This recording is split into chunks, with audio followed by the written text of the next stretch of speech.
We will be starting now, if that's okay. Firstly, thank you so much all for coming on this slightly miserable day. And so this event is called The Guide to Asylum for GCC Citizens in the UK, the Process, Procedures and Pitfalls. And it's been organised by, thank you very much, it's been organised by Salam for Democracy and Human Rights. I should have a banner up somewhere, but I think we have difficulty with that. And Salam is a human rights NGO focused on Bahrain and also other GCC states. Alongside Salam today we have Consonance, which is an asylum charity, formerly Asylum Aid, that provides forms of legal aid and assistance to those seeking asylum and immigration matters, as well as Latitude Law, which is a legal firm based in Manchester. So this event aims to sort of shed light on these issues on asylum, and for those in any stage of this asylum, for those thinking about it, currently in it, or appeal, any stage, this event is sort of geared towards you, and particularly for those from the GCC states, because including Saudi Arabia, Bahrain, UAE, Oman, Kuwait, because of the increasing numbers of people forced to flee these countries in recent years. We're very lucky to be joined by several legal professionals and immigration experts with us, who will be sharing some of their expertise and field any questions that you have. So this event is really for you, so any questions you have at all, this event will hopefully be here to help. Luckily, you won't be hearing too much from me, so myself, I work at Salam for Democracy and Human Rights, which is a human rights organisation.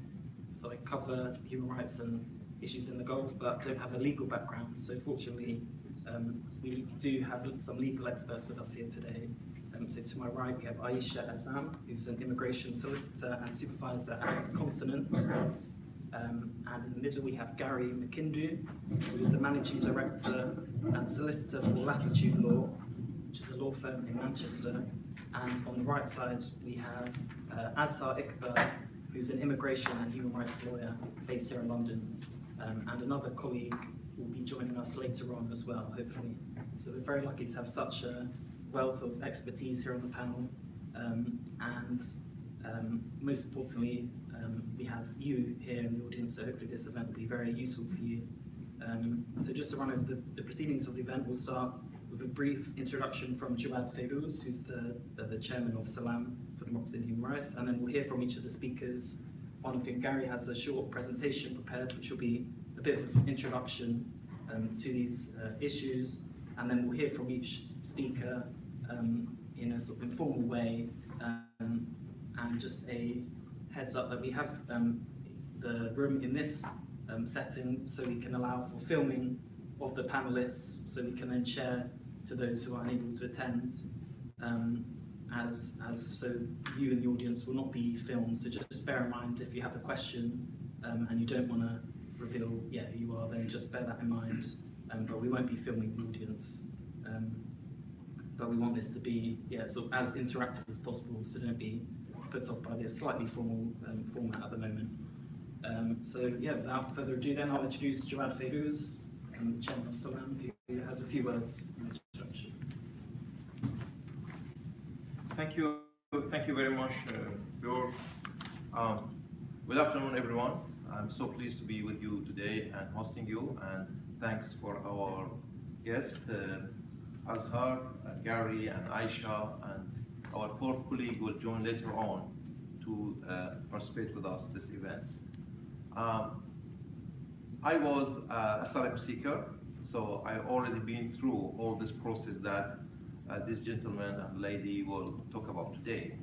The idea started when we found that we shouldn't start from beginning whoever is applying for asylum. We should start wherever others ended. So we want to give a hand through the experts that they are having a specialty on this field, either through the process of the asylum application or through whatever regulations related to the Home Office, or even later on for the either indefinite leave, definite leave, or later on for the citizenships. We know that all this process will take long time, and sometimes there are so many obstacles in the way that they have to be aware of on the legal side of it. For that reason, the idea came, that's why we don't get together, try to hear from the experts, from the advisors and the legal point of view on different angle of this issue. In the same time, our main objective is to write it down. We are planning to make like a booklet, like a guideline booklet. For that reason, we try to record these events, and later on, we will review it with the advisory of our guests to look at it. Then it will be like in two languages, Arabic and English, as a reference, whoever planning or thinking to know about the process of the asylum here. Part of our discussion today will be the cases of statelessness. We know that there is a large community in the Gulf who are called Budun, who are mainly in Kuwait. We want to tackle their issue too. They are being through certain process because they have been Budun, and maybe some points to be raised in this regard. I welcome you once again, and it is a really pleasant day for us to sit together and discuss this issue. And as my colleague Joshua explained, it will be informal, but let us first give a chance to the speaker to deliver their messages and their speeches, and we can hear to them. Then later on we can have comments and questions. I will repeat once again, the event will not be filmed to the audience, it will be just filmed to the panel. And whenever you want to ask the question, don't mention your name at all, just you mention your questions. Maybe your sound will be here, but never ever, neither your picture or your name will be mentioned at all. And in between, we're gonna have a short break, then we continue. We're supposed to finish by 4:30, depends how it goes at the most. Welcome once again, and yes, can start. Thank you.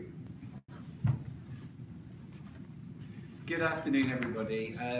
As already introduced,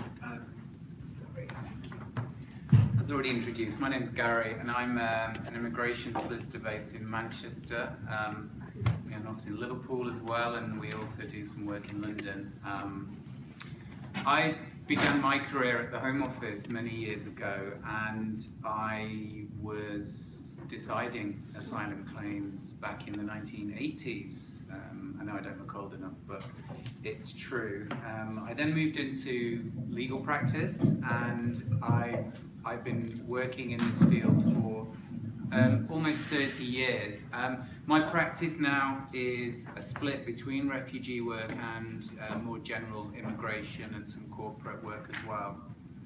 So I just wanted to give you a run through of the kind of the background. So a bit of legal background to start with, and then some practical tips on going through the asylum determination process. So, international protection is a term we use for both asylum, which is protection under the Geneva Convention on the Status of Refugees, and other international conventions to which the UK is a party.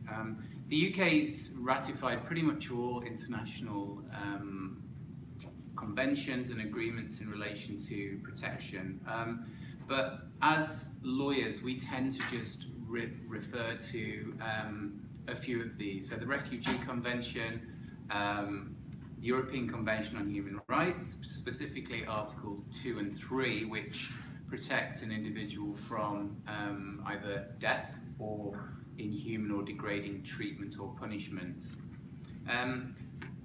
The other international instruments, international agreements that we might refer to would include things like the Convention Against Torture, and of particular relevance to this audience would be the Convention on the Reduction of Statelessness, which is something that a lot of applicants from GCC countries, as Joe had mentioned, specifically the Budun community from Kuwait primarily, they do rely on that. Statelessness is also something that arises in the Bahraini context.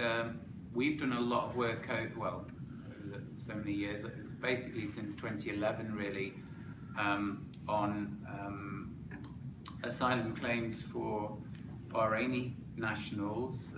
At first, the Bahrain government wasn't depriving people of citizenship, but increasingly that's a method the Bahrain government uses to essentially to control its population and to control dissent. So the Refugee Convention is, I suppose, number one on our list. The European Convention on Human Rights, you can kind of describe it as a safety net, really. It's because what you don't have to prove with a claim under the European Convention on Human Rights is the refugee definition. So the refugee definition can be challenging in some cases. So that's proving that you have a well-founded fear of being persecuted by one of the 5 what we call convention reasons in the Refugee Convention. So in a kind of a GCC context, that's typically persecution on political grounds or on grounds of religion.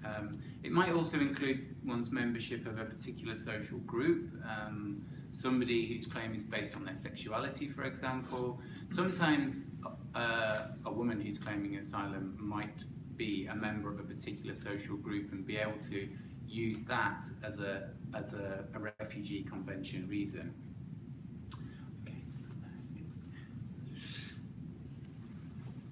So, how do you claim asylum in the UK?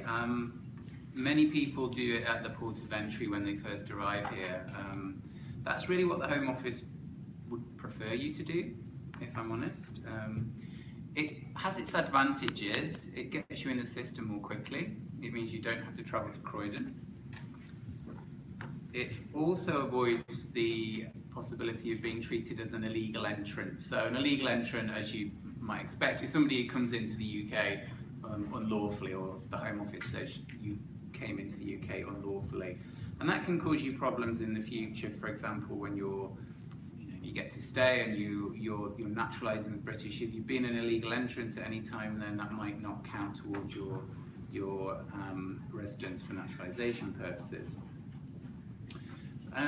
A lot of people we see, though, they don't claim on arrival in the UK. They might claim asylum having been here for another purpose. They might have come for studies, for example, and a risk to them might have arisen while they've been a student here in the UK. Similarly, people with a valid visit visa might arrive in the UK, come through the airport perfectly lawfully, and then make a claim for asylum at a later date, having taken legal advice. And the one thing I would always say is it's a good idea to get legal advice and to understand what your options are before you make the call to the asylum intake unit. I don't know how big, it's quite big on the screen, isn't it? So there's the phone number. I would always recommend getting some advice before you call that number, because once you've called it, once you've been given an appointment to go to the asylum intake unit in Croydon, you're in a process that it's very difficult to stop, and it can be very difficult to slow down. So if you're not properly prepared for your claim, then that can lead to problems. Specifically, if you're waiting for documents, for example, you might not have brought documents relating to your asylum claim with you. You might be waiting for them to be sent over by family members or whoever. Getting everything together and presenting it in one coherent case is far preferable than getting a piece of paper here and sending another piece of paper here, another witness statement here. It's much better to prepare your case in a coherent, structured way, and that's where a lawyer can really add value to your case.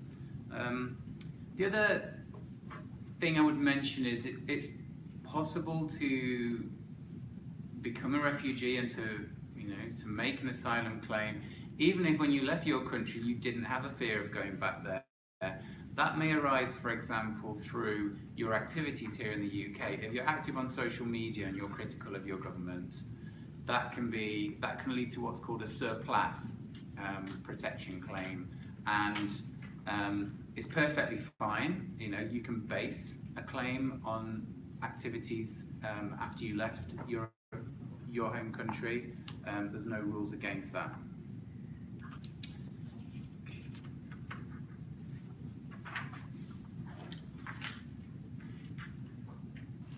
Evidence is obviously crucial to your protection claim. You will answer questions at an interview, but adding to that through external evidence, maybe documents, it may be other witnesses who know what you've been through, they are all going to help your claim. People find it much easier to put this kind of evidence together, again, with a lawyer. It's helpful as well. We've done a lot of work in Bahraini cases, and quite often the client has instructed a lawyer in Bahrain because they've been facing problems there, and we can liaise with the lawyer in Bahrain, although increasingly the lawyers are getting out of Bahrain. Stuff that's produced by the Home Office, as well as organisations like Amnesty and Human Rights Watch. That will normally say, if what you're saying is true, you're going to be at risk. So you don't need an expert to say that again. What you might instruct an expert to do might be to say whether maybe an unusual aspect of your case is plausible, or is that something that really happens in a Bahraini prison. It's that kind of very specific information that you might consider getting expert evidence on. And going to a hearing on your own, well, with your lawyer, but on your own without any corroborative witnesses can be quite tricky as well. So your lawyer should be thinking about other people who, in your networks in the UK. It could even be someone abroad. The tribunal will take evidence via video link from witnesses abroad, and we've certainly done that. So always think about sources of external evidence, people who may be able to support your claim. Okay, so that's the basic asylum process. There's a couple of slides now about fresh claims. Fresh claims may be familiar to some of you. So this is where your case has failed the first time round. You've been through all the appeals processes and you've not got status from the Home Office. You might then work with a lawyer to prepare a fresh claim, and the point of these is that you have to rely on evidence that's new. It wasn't reasonably available to you previously, and it's capable of making producing a different outcome to your case. Again, it can be difficult. Ensuring that a fresh claim is viable is crucial. You don't just want to write a letter to the Home Office and say, no, I really am at risk. That's not going to get you anywhere. You're going to have to look at additional evidence. You're going to have to look at maybe updated evidence of the risks that you're facing in your own country. Fresh claims are processed a lot more quickly than they used to be. I would generally say a couple of months now. You have to travel to Liverpool to lodge a fresh claim unless there's special reasons why you can't travel. There are three possible outcomes, three possible decisions that the Home Office can make. It can either reject your fresh claim, which means it doesn't consider it amounts to a fresh claim. If they do that, you do not get a right of appeal against that decision. Your only remedy is judicial review. They can refuse your fresh claim but still give you a right of appeal, so you get to go to a tribunal again and appeal your decision. And the final possible outcome is that your claim is granted. So the Home Office again, they give you your 5 years. Legal representation is often a difficult thing to access. Many people will with their first protection claim, see a legal aid lawyer. Now, there's nothing inherently wrong about legal aid lawyers. I was a legal aid lawyer for many years. I'm not anymore, but you know, you can get an extremely good standard of representation from a lawyer who's doing your case on legal aid. So don't think that that's necessarily a bad option. Conversely, some lawyers who will charge you money are pretty bad, you know, so you have to be careful. The difficulty is you don't know, you don't know if they're good or bad. You might go to somebody on a personal recommendation because they've won your friend's case. They might have got lucky with that case, you know. You don't know it. It's quite difficult. So I would normally, look online, look at their online presence, see if they've got, you know, Google reviews or anything like that, any other testimonials. A lot of law firms, and mine's included, will do a free initial consultation. You know, we will have an initial chat with you about your case and give you some guidance on how we might handle it if you wanted to instruct us. And remember, the lawyer is working for you as well. If you're not happy with what they're doing, and this is important as well for your case, if you're not happy, you should complain about the poor service that you've received, the poor advice, because the Home Office will expect you to do that. You can't just go to the Home Office in an interview or go to a tribunal before a judge and say, oh yeah, my old solicitor wasn't very good and he didn't do this, he didn't do that. You've got to put those things to your old solicitor. You've got to get a response, give them an opportunity to respond to the, you know, to the criticisms you're making of them. It is really important. And I would just say, always bear in mind that you can switch lawyer at any time. Don't switch every 5 minutes. That's probably not very productive, but you know, it's your case. So, working towards settlement. As I mentioned, 5-year residence requirement for refugees. I mentioned a couple of issues there and the bullet points, which are particularly relevant to clients we've represented from GCC countries. Might not always be the main applicant, it might be a family member, but sometimes there's pressure or a temptation to return back to your home country once you've got refugee status. The Home Office will look at that. They will consider whether you've re-availed yourself of the protection of your home government. And it's not an automatic loss of refugee status, you don't automatically lose it, but the Home Office will probably write to you and say, tell us why you shouldn't lose your refugee status, because if you're going back, if you're still travelling on your national passport, for example, then that can lead to cessation of or revocation of your refugee status. So it's important, I think, to get advice if you're thinking of travelling. If you have a good reason to travel back to your home country, if there's a medical emergency with a family member, for example, then so long as that's supported with evidence, you know, medical evidence maybe, then that's not necessarily going to lose your refugee status. So don't think you can never go back, but just take care if you're thinking of doing that. And my final slide is family reunion. So a refugee has a right to have their family join them, but which family members? Well, it's very limited in the immigration rules. The rules only allow for spouses, long-term partners, and children under 18 to join you here in the UK. Can you repeat it, please? The only family members would be spouses, long-term partners, so that'd be more than 2 years duration of a relationship, which you have to be able to prove, and children who are under 18. So that's what's in the rules. The Home Office forget, however, that they have guidance on this, and they do allow other family members, so maybe parents, maybe brothers and sisters, who are even aged over 18. The guidance does permit those family members to join you here in the UK. It's more difficult. You generally have to prove dependency or that you were part of the same household, and you have to prove exceptional circumstances. So those cases can be tricky.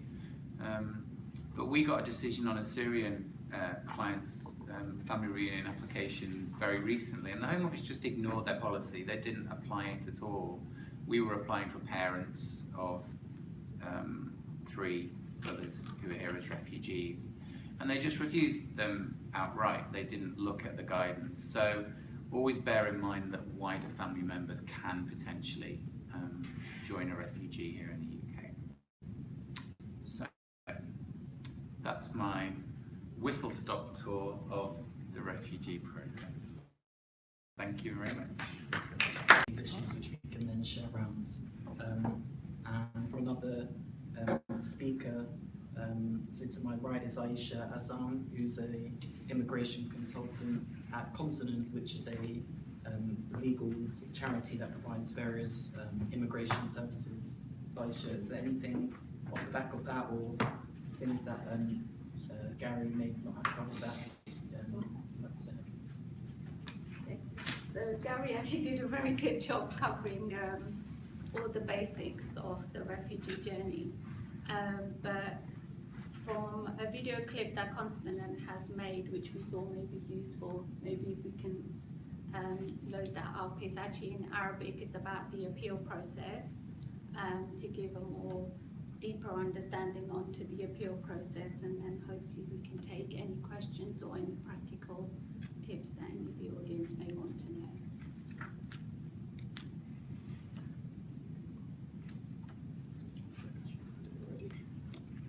Things on the Consonant website.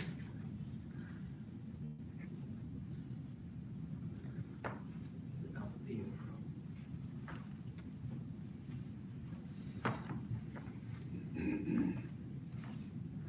So just on some practical tips, I can go through that while Joshua is loading up the link. It's also useful that, like, when client comes to the legal representative, that they feel open and free to share their entire story, so they're able to get full practical advice as to how to present their claim for asylum, and to basically discuss any valuable evidence that they may have. Great, so the clip's already here, so I'll play this. It's around 10 minutes, and we can share it around afterwards. It's very useful. This one's in English, but there's also an Arabic version on the website. Okay. Which one would be preferable, English or Arabic? English would be okay. English is okay? Yeah. And then here we can share here. Yes. Information to help you with your asylum appeal hearing. You're going to appeal. You applied for asylum, but your asylum claim has been refused by the Home Office, the government department that decides on asylum claims in the UK.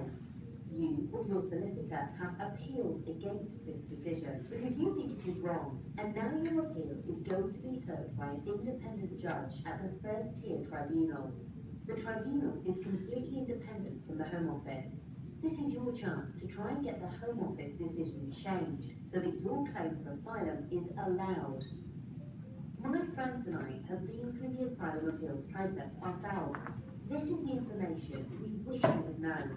We hope it will help you feel more confident about going to the tribunal. We know you'll feel worried about how your appeal will go. You may feel scared, confused, or anxious. This is normal. We hope that knowing what to expect will help to reassure you. Even though an appeal can be very challenging, try to keep a positive attitude. Preparing for your hearing. The most important thing is to prepare for your hearing. There are people who can help you, your solicitor and a local support group.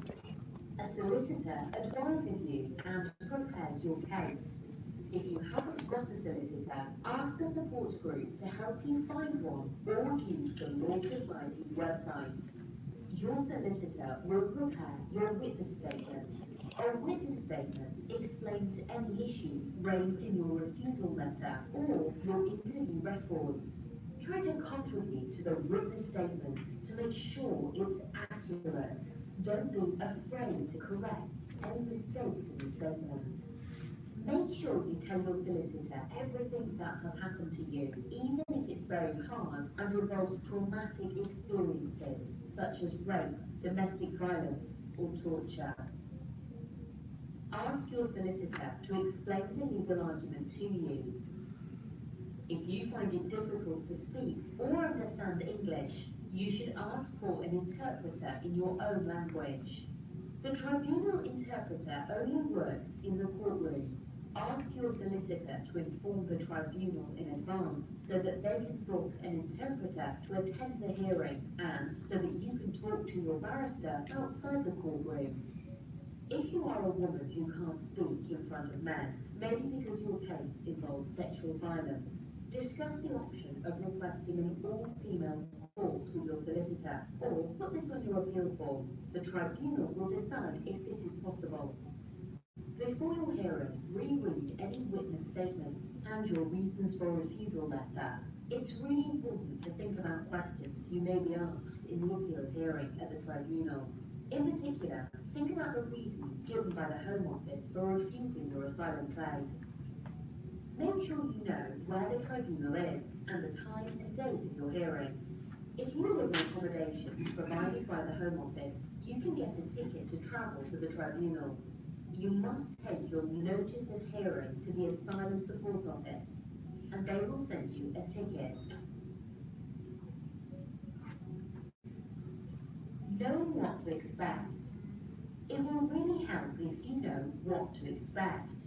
Visit the tribunal in advance if possible. Your solicitor or support group may be able to help with this.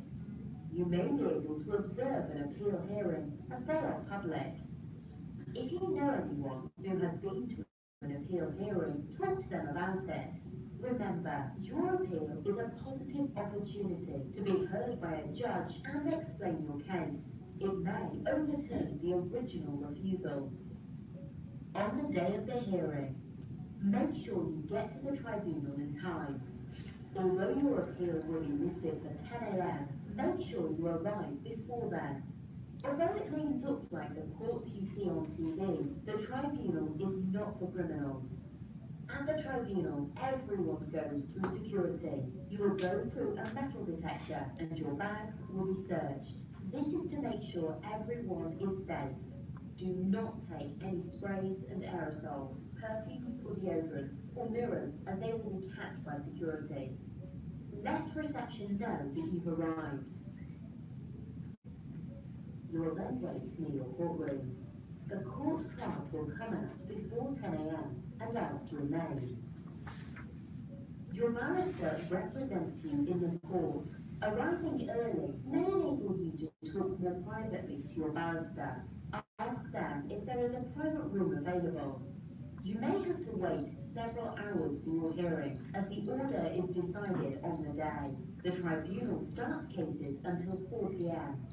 Take food and drink with you and any medication you might need while you're waiting. You won't be able to eat in the courtroom itself, but there will be water to drink.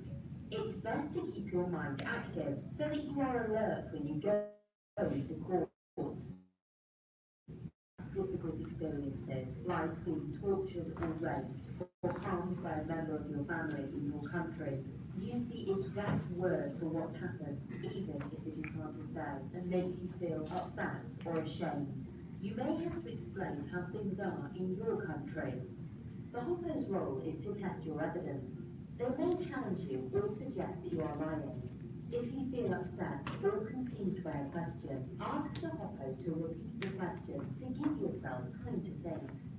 If the Hoppo is aggressive or rude, the judge should stop them. The judge can also ask you questions. This is your only chance to speak directly to the judge, but this doesn't always happen. If you speak to the judge, you call them sir or madam. You don't need to stand up. Judges have very different styles. Some are friendly and some are formal. You should try to let their style affect what you have to say. If there are witnesses to support your case, they will have to wait in the waiting area until it's their turn to speak. If you don't want a particular witness to hear the rest of your case, Tell your barrister or the judge. That witness will then leave after they have given their evidence. Your friends will not be allowed to speak at the hearing unless they are witnesses. Ask your barrister or the judge if you don't understand anything that is happening, or if you need a break or to go to the toilet. After all the evidence has been heard, the hopper will state why the Home Office has made its decision to refuse you asylum. Your barrister will tell the judge why the refusal is wrong. Your barrister will have the last word. You just get to listen. If you don't have a barrister, you will do this summing up yourself. At the end of the hearing can take from 30 minutes to several hours. The tribunal will usually stop for a 1-hour lunch break around 1 p.m. The judge will not normally give you a decision on the day. At the end of the hearing, the judge will tell you when you are likely to receive the decision about your case. If you haven't heard anything within 4 weeks, you should contact your solicitor if you have one, or contact the tribunal. Be prepared. You may find the hearing stressful or intimidating. It's hard to hear your life being discussed. It's hard to be questioned about things that have happened to you. You may feel relieved or satisfied with how the hearing went, or you may feel exhausted or disappointed. It may also feel good to have your say. If you have children, most tribunals do not provide childcare. Some judges will not allow your children to come into the courtroom. Be aware that having children with you at the tribunal can be distracting for everyone. You may also find it difficult to speak about your experiences in front of your children. One option is to arrange for someone to look after your children. Be aware this might be for the whole day. If your children are at school, arrange for a trusted friend or relative to collect them in case you are delayed at the tribunal. Sometimes hearings finish after 5 p.m. If you take your children with you to the tribunal, bring along a family member or friend who can look after them in the waiting area whilst you are in the courtroom. Bring toys or books to keep your children occupied during the day. After the hearing, you or your solicitor will receive the judge's decision. This may take a few weeks because the judge needs to reflect on the evidence and provide detailed reasons for their decision. When you get your decision, contact your solicitor immediately. If you are unsuccessful and you want to change the decision, you will need to apply for permission to appeal to a higher court within strict deadlines. You can only do this if you believe the judge made a serious mistake about the law. You cannot appeal simply because you disagree with the outcome. Be aware that even if you win your appeal, the Home Office might appeal against this. They can only do this if they believe the judge made a serious mistake about the law. Whatever the outcome, you can feel proud that you stood up for yourself.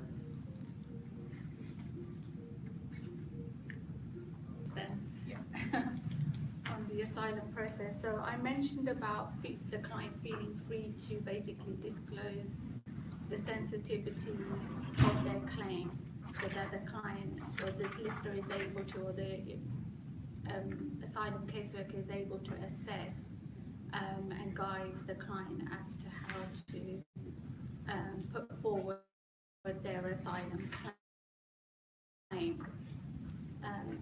As a part of drafting that statement, it forms a useful tool for when you go on to do your full asylum interview, because often when you have legal representation, your statement is prepared in a more chronological fashion, and it makes sure it lists all the main events and circumstances that form a part of your asylum claim. Because often during the asylum interview process, the questions are not done in any order. So sometimes through nerves or general frustration, one can forget the basis of their own claim. Also, when you lodge an asylum application, you can also apply for support under the Asylum National Support Service, and the central body that handles that is employed by the Home Office, is Migrant Help, and they help you process for support. So under section 95, you can get emergency support of accommodation, and either they will be food accompanied with the shelter, or you may get some basic subsistence allowance. And often as a part of that support, it can also mean that you are dispersed outside of London. Could you read that one, because I cannot hear you very well? You can't hear me very Yeah. well? Okay. Sorry, because I am. No, that's fine. Okay, so I was just talking about the asylum support service and how you're able to get support whilst your asylum claim is pending. And if you are granted section 95 support, then it means you get lodging and some subsistence allowance. And the body that handles that is Migrant Help, which works in conjunction with the Home Office. Who's the body? Migrant Help.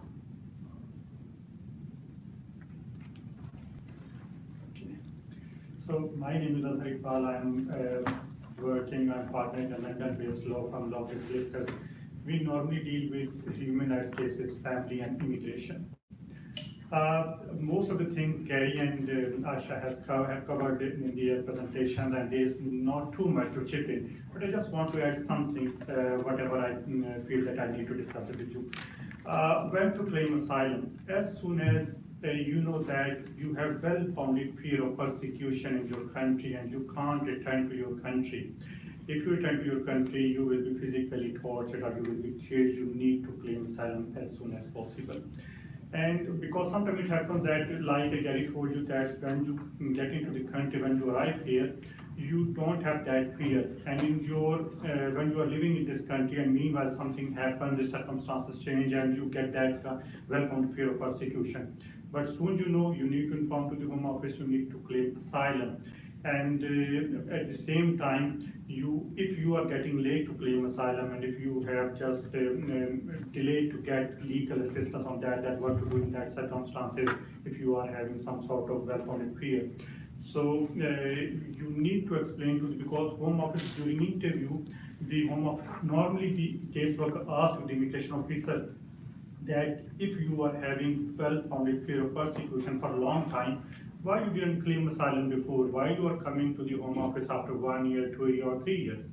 So you need to explain why you are late. It may be like you have lack of advice. You don't you are not obviously you are unaware about your legal rights that you can claim asylum in this country. Most of the things I have seen, it's in my notice that most of the people just ruin their cases just because they don't have proper legal advice. So that's very much important that you should have proper legal advice, and soon you know that if you are having well-founded fear of persecution, there is something available in this country where you can claim and you can get your right. So that will be more beneficial for you. Secondly, supporting documents. That is more important, that if you are claiming that you have life threats or you have well-founded fear of persecution in your country, so you need to produce, obviously you are telling Home Office that you have all this fear and you can't return to your country. You need to tell them that you have supporting documents. You have all the documents which can prove that you have this fear and you can't return to your country. Sometimes it happens that if you are claiming asylum, how you claim asylum, if you decided that you need to claim asylum, there are two ways. One, if you are entering the country at the same time, at airport you can claim asylum. But if something happens during your residence in this country, you need to contact the Home Office immediately, the asylum claim unit. You will call them, or your solicitor will call them. They will take an appointment for you, and normally in this country, here in London, you will go to the Croydon. On that appointment, they will ask you about some basic interview, maybe for 2 hours, 4 hours, 6 hours. So you need to be prepared. You can just request for legal aid, and you can get a solicitor from the government without paying anything. But in the same case, whether you are having legal aid or whether you are having private solicitor, what is the most important thing, that you should know that what's happening in your matter, in your case, because you can't just let them anyone know that whatever is happening, that you should not know. you should know that if the court hearing is coming or if any documents you have produced and they have submitted, what's happening in that matter. If you will in touch with the solicitor, whether it's private or it's legal aid, your case will be more well prepared and you will get a good decision on that one. Same thing, I should told you already that financial support is available. As I told you that legal aid is available. If you can't afford the private solicitor, legal aid is available. You can get a legal aid and a government solicitor. But at the same time, if you don't have enough financial means to support yourself for the purpose of maintenance, for accommodation, if you don't have a good accommodation, if you don't have money to have your meals, then you can claim even that financial support from the government and you will be able to give that financial support to accommodate you and to maintain you. Fresh claims, if you're everything is, all your appeal rights and your asylum claim is refused, you can submit your fresh claim. But fresh claim, for the purpose of fresh claim, there is a separate unit to submit a fresh claim. It is in Liverpool. You need to contact them. You need to contact them firstly on phone. You need to take an appointment, and then they will give you a proper time,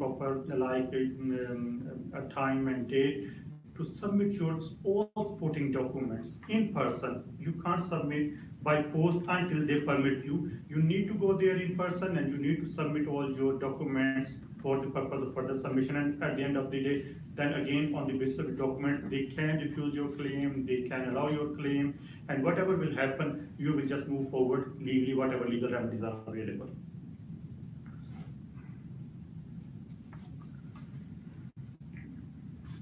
Legal aid is available, I told you already. For the purpose of, because I have noticed just that no statelessness, because there is one topic on the statelessness, so I just want to add 2-3 things on statelessness. That sometimes it happens that you become stateless suddenly on the basis of any your opinion, your race, your religion, or anything can happen that your country may cancel your nationality, and soon your nationality will be cancelled, you become stateless. In that case, you have a right in all of the country that in which country you are living, you can claim for leave to remain as a stateless person. But for that purpose, you need to produce all the supporting evidence. I have seen a few cases where the person claimed as a stateless person and they got the nationality, all the passport, everything. But after many years, 10 years or 12 years, that suddenly the Home Office wrote them that why your nationality cannot be cancelled, because we understand, we just came to know that you submitted fake documents.